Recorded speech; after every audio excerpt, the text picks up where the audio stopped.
Now turn to Part 1. A customer and a representative of a company which rents cars. There are 3 alternative answers, A, B, and C, for each question. Decide which alternative is the most suitable answer and circle the appropriate letter. First, you have some time to look at questions 1 to 6.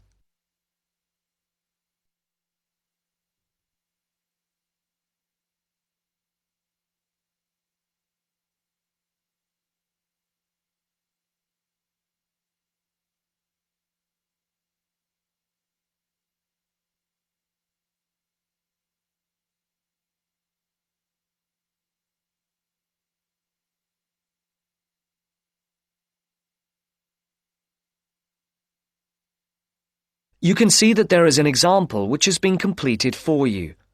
On this occasion only, the conversation relating to this will be played first. Thank you for calling Carline.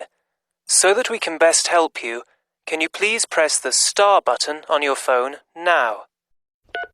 Thank you.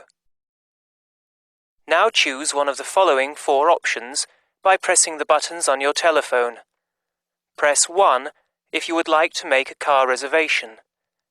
Press 2 if you would like to talk to someone about a car reservation. Press 3 if you would... Please hold while we put you through to one of our assistants.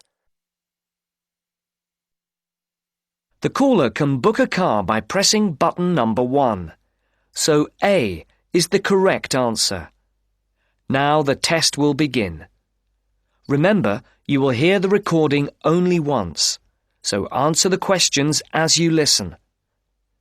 Now listen to the first part of the conversation and answer questions 1 to 6.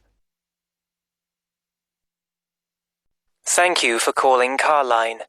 So that we can best help you, can you please press the star button on your phone now? Thank you. Now choose one of the following 4 options by pressing the buttons on your telephone. Press 1 if you would like to make a car reservation. Press 2 if you would like to talk to someone about a car reservation. Press 3 if you would... Please hold while we put you through to one of our assistants.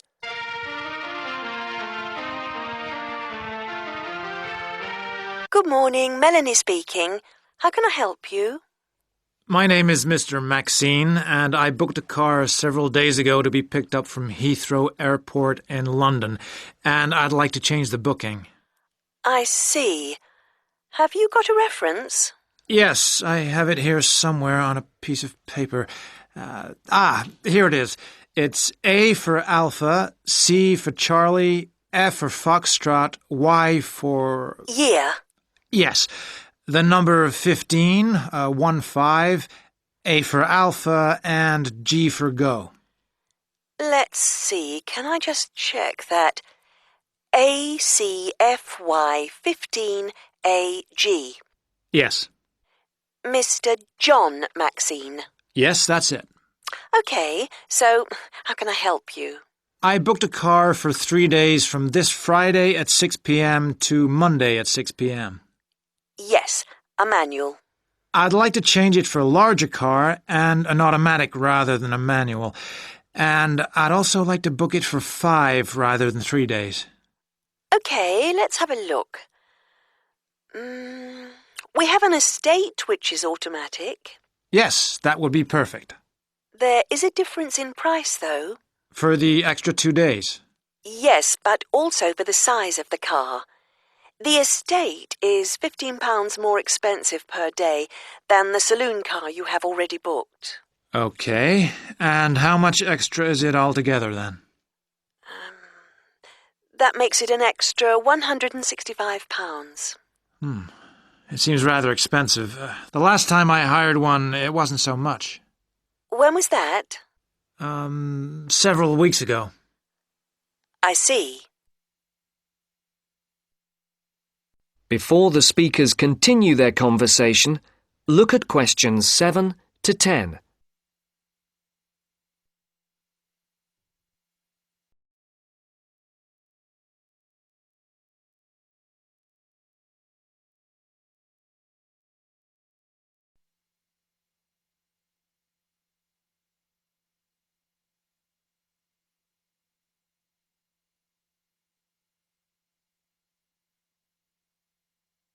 As you listen to the rest of the dialogue, complete the numbered spaces 7 to 10.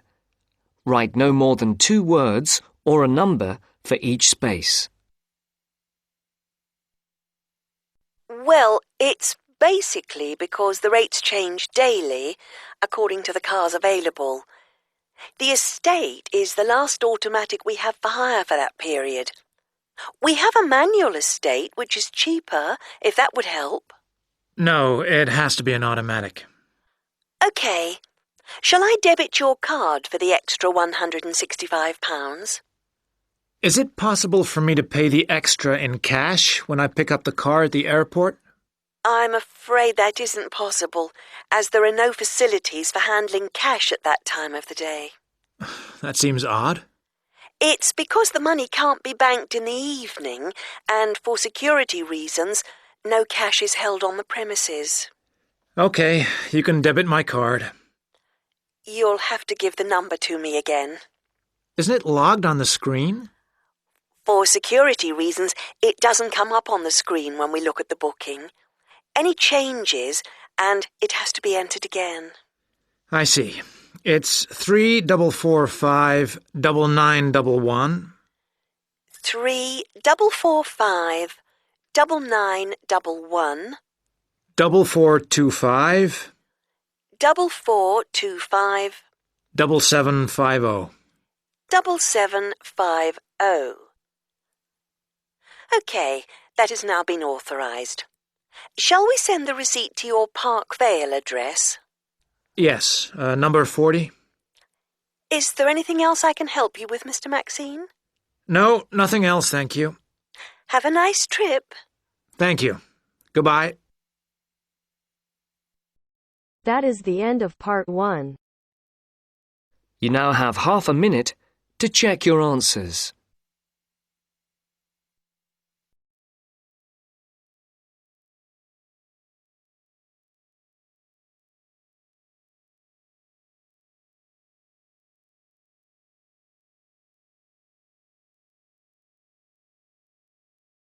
Now turns to part 2.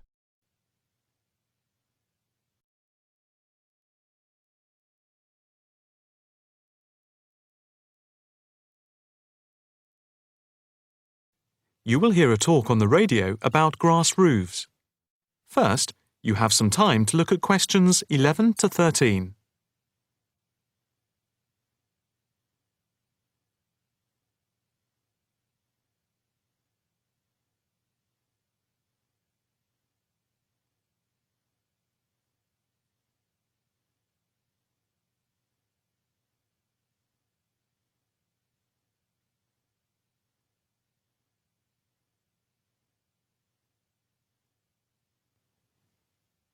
Now listen carefully and answer questions 11 to 13.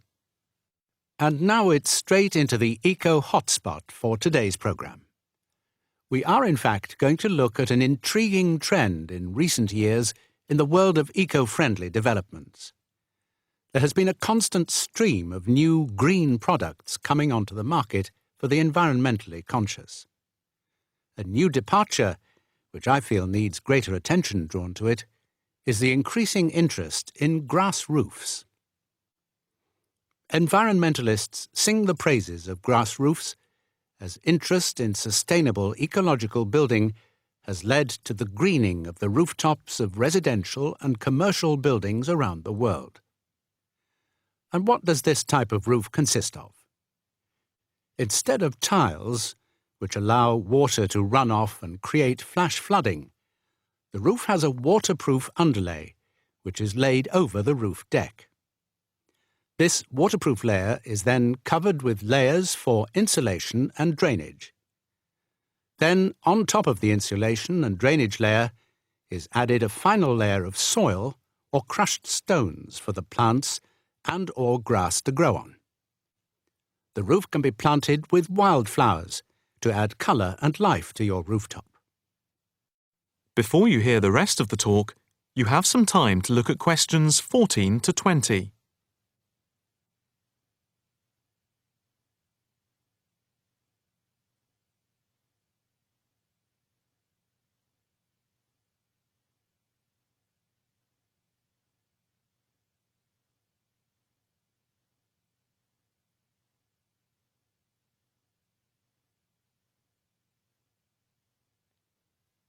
Now listen carefully and answer questions 14 to 20.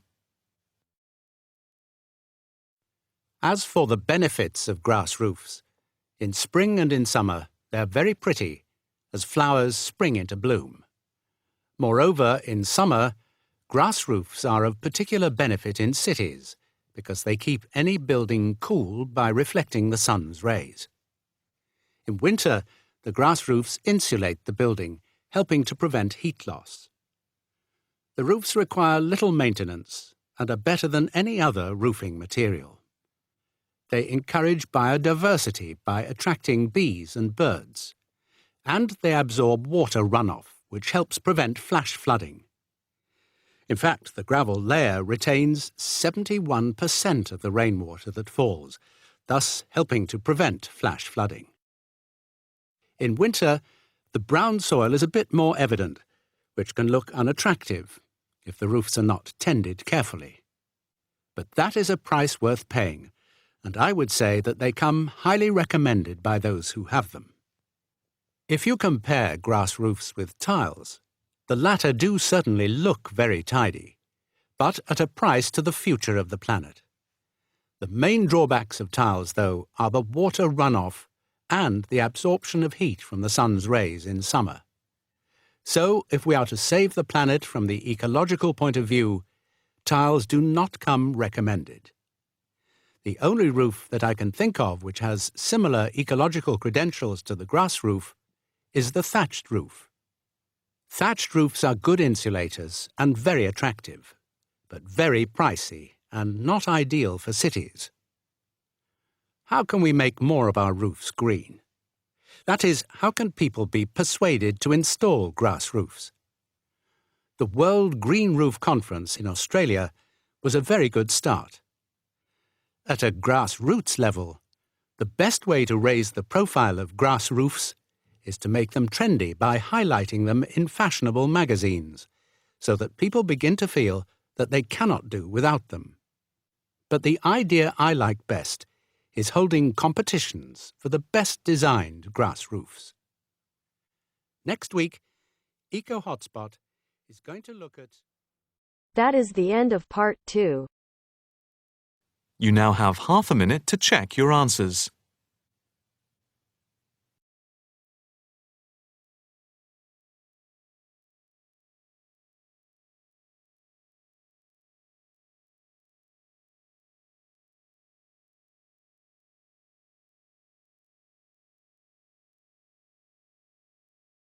Now turns to part 3.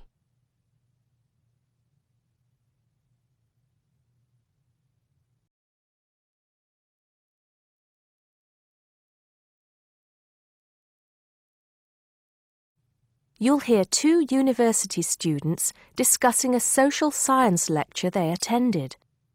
First, you have some time to look at questions 21 to 24.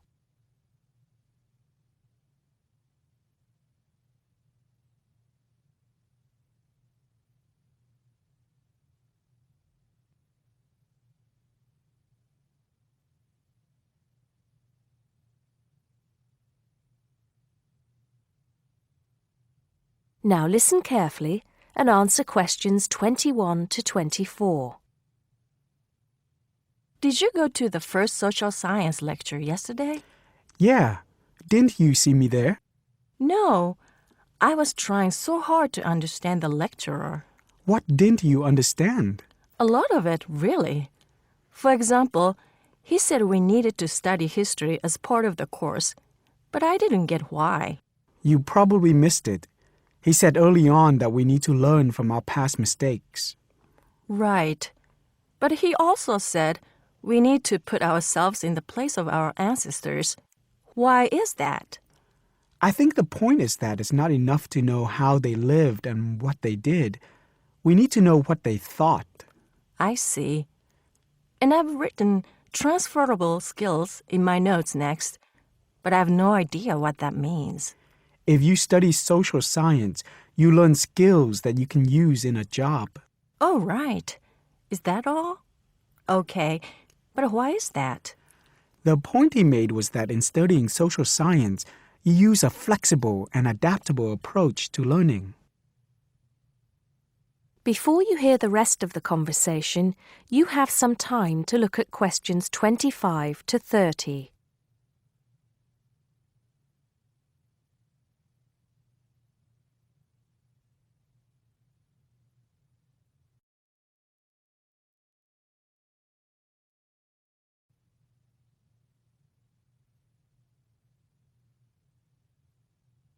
Now listen and answer questions 25 to 30.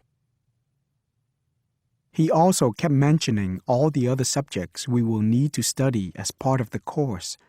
I didn't write them all down, did you? Some of them.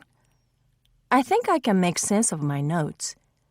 The first one was anthropology, which he said would cover prehistory and archaeology as well. Okay. Then there's economics. I wrote down that this was not meant to mean that we will spend all our time looking at economic theory, but more that we need to see how humans behave. That's good. I don't think I could handle economic theory. He said something about education too, didn't he? Yeah. He said we'll be looking at how cultural information is handed down from one generation to the next through teaching children. He said we'd be focusing on geography too, but I can't really remember which aspects. Can you? I noted it down, I think. Here we are, yes, particularly in relation to urban planning. It's law that I got confused about. I didn't understand why he linked that to economics. I think he meant that laws affect the way wealth is distributed. That makes sense.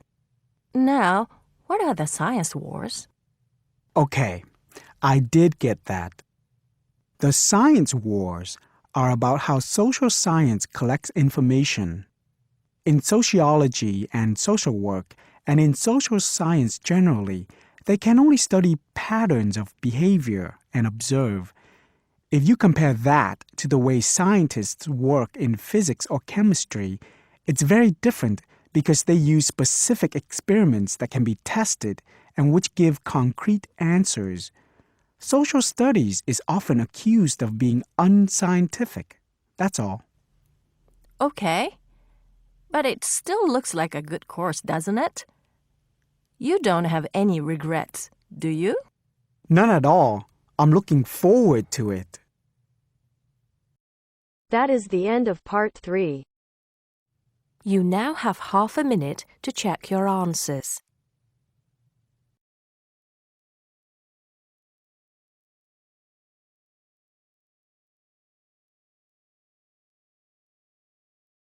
Now turns to part 4. 4. In this section, you'll hear an introduction on the adventure class. First, you have some time to read questions 31 to 40.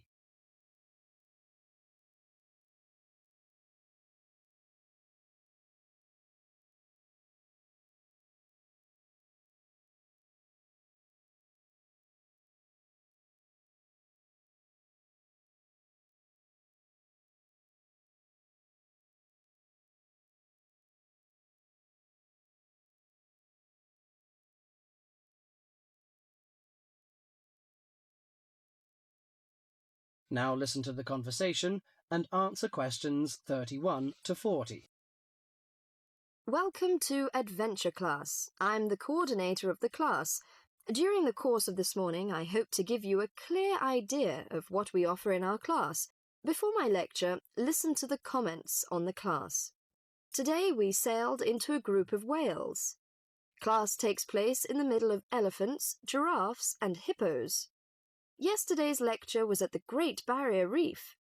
Do these comments sound like your typical classroom? Probably not. These accounts come from students studying in adventure classes. An adventure class is a unique type of program that combines textbook learning with real-life exploration. Students and teachers travel together for a program in discovery and exploration. The class is provided by the Australian University's International Program, aiming at promoting students' awareness of international communication and global environment. Here are 3 popular adventure classroom programs that are available to you, college students from the freshman to senior students. The first one is called Australia Short Program. The 3-week course begins with several days in Cairns. There we hold classes on coral protection, how the corals are formed, what are their functions, and what are the threats corals are facing. Students then spend the next 2 weeks on a study tour of Queensland. Known for its sunny beaches, rainforests, and remote outback, Queensland provides a rich learning environment. The highlight of the program is the tour to the Great Barrier Reef. Activities include hiking, birdwatching, and boating.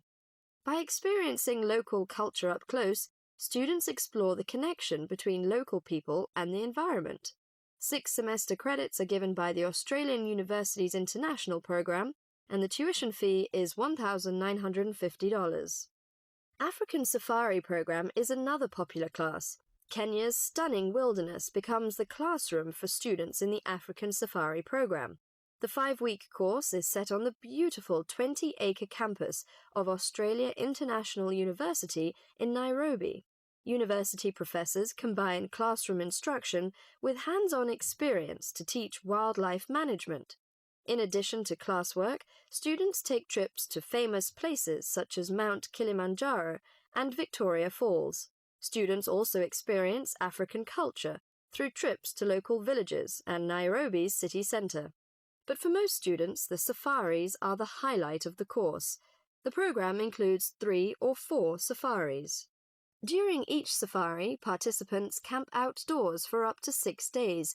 One of the most popular destinations is the Masai Mara Game Reserve. An amazing collection of wildlife lives on the reserve.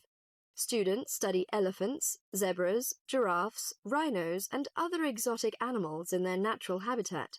Those who take the course gain many wonderful memories and a greater appreciation for the Earth's natural resources. Students earn 8 college credits for the program. The cost of tuition is $4,950. The last on the list is Sea Education Association, SEA. The SEA program is a one-of-a-kind opportunity where students live and learn aboard a tall ship. The course combines ocean research with instruction and personal experience in sailing. After careful instruction, both on shore and at sea, the participants begin practicing what they've learned. Everyone on board takes turns operating and navigating a 134-foot sailing ship. That is the most outstanding. Life at sea is non-stop, so everyone is assigned to a watch. During that time, students work in the lab, in the kitchen, on deck, or in the engine room. Each watch group includes 8 people who rotate throughout a 24-hour schedule. They learn how to live at sea and how to work together as a team. Students can choose from 3 programs in different locations, each about 3 weeks long. College credit is awarded, and the cost is $3,600. Is an adventure classroom for you? If the idea of learning through adventure interests you, you might want to apply. It would certainly be an experience you would never forget. That is the end of part 4.